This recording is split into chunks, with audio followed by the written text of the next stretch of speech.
Hello guys, welcome back to my channel. My name is Jay Manod. I am a final year MBBS student and a part-time YouTuber. So I welcome you all to another video, and the title of the video is osteoporosis. As you all know, the skeletal system of our body is made up of various bones, muscles, ligaments, tendons, etc.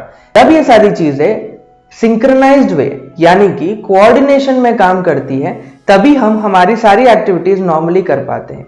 अगर इनमें से कोई भी एक structure में default या कोई injury हो जाती है तो हमारे काम करने की क्षमता में थोड़ी कमी महसूस होती है या हम काम नहीं कर पाते। अगर हम हड्डी की प्रकृति या स्ट्रक्चर के बारे में अगर हम बात करें तो उसकी बाहरी परत जो होती है, जिसे हम कॉम्पैक्ट बोन कहते हैं, which is very very strong, and where as उसके अंदर का पार्ट जो होता है उसमें बहुत सारे छेद होते हैं, उसे हम कहते हैं स्पॉन्जी बोन, एंड वो थोड़ा वीक होता है as compare to compact bone.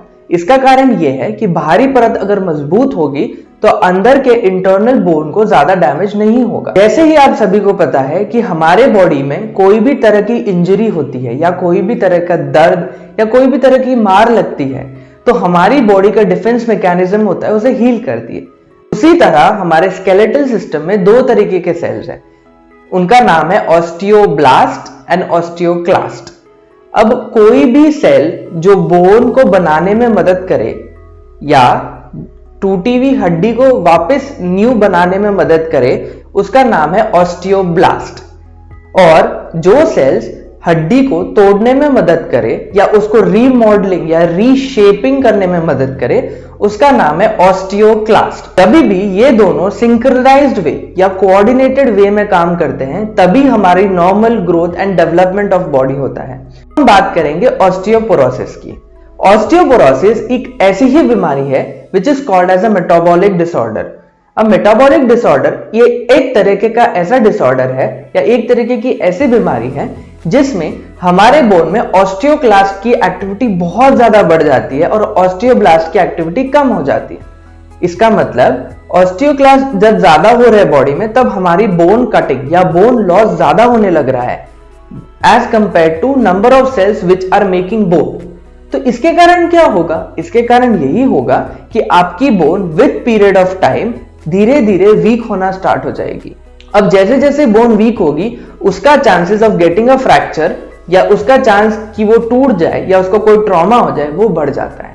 अगर हम स्टैटिस्टिक्स की बात करें तो osteoporosis is very common in women. Every 1 woman in 3 women and every 1 man in 5 men are facing this problem of osteoporosis all over the world। तो अब हम जानेंगे ये ऑस्टियोपोरोसिस होता क्यों है। अब जैसे मैंने कहा, ageing is a natural process, वो होने वाली है, बट इसका मतलब ये तो नहीं कि सभी लोगों को ऑस्टियोपोरोसिस हो जाए, नहीं। तो उसके कुछ रिस्क फैक्टर्स होते हैं।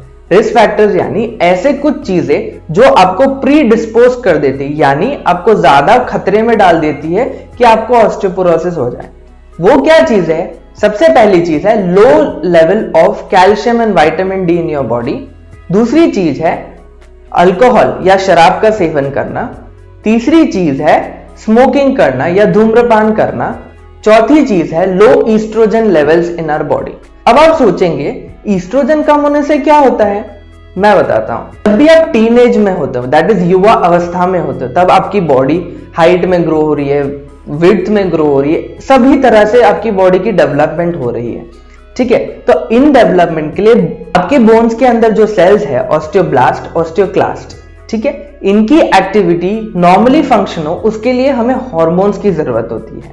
तो जब हम प्यूबर्टी में होते हैं, दैट इज हमारे युवा अवस्था में होते हैं, तब हमारे बॉडी में टेस्टोस्टेरोन, ग्रोथ हार्मोन और ईस्ट्रोजन के लेवल्स हाई होते हैं।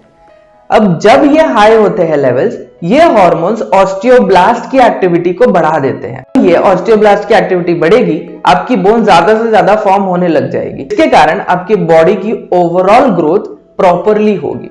महिलाओं में जब महीने बंद हो जाते हैं, that is when women achieve menopause, जब उनके पीरियड्स आना बंद हो जाते हैं, तब ओवरीज उनका ईस्ट्रोजन हार्मोन सिक्रीट करना कम कर देती है या बंद कर देती है।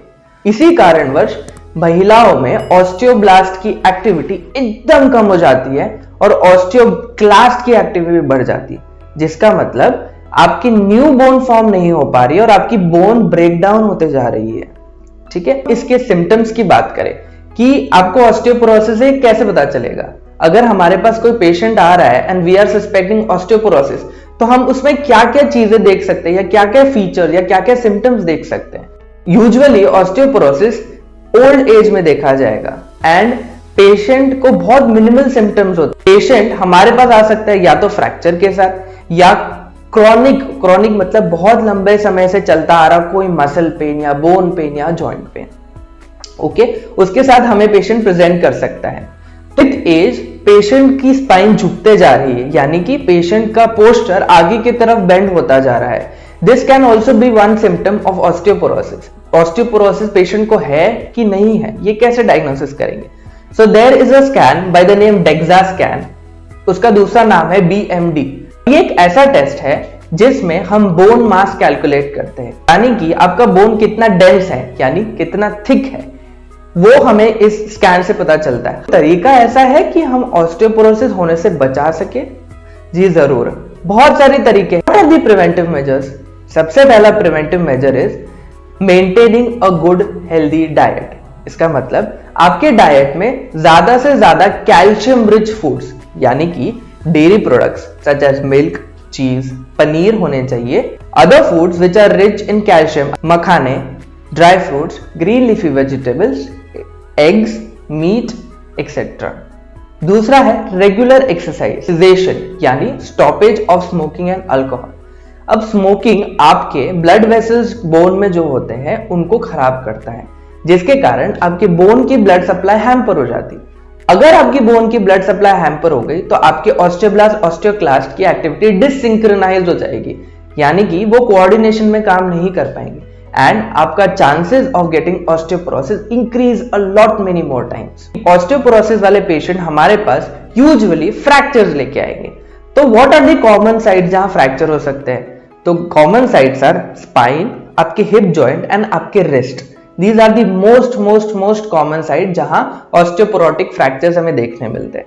अब हमने बात कर ली डायग्नोसिस, क्लिनिकल फीचर्स, प्रिवेंट कैसे करते हैं। अब हम बात करते हैं ट्रीटमेंट मोडालिटी की। अब हम ट्रीटमेंट मोडालिटी में बात करेंगे तो बहुत सारे ड्रग्स अवेलेबल हैं हमारे पास for the treatment of osteoporosis.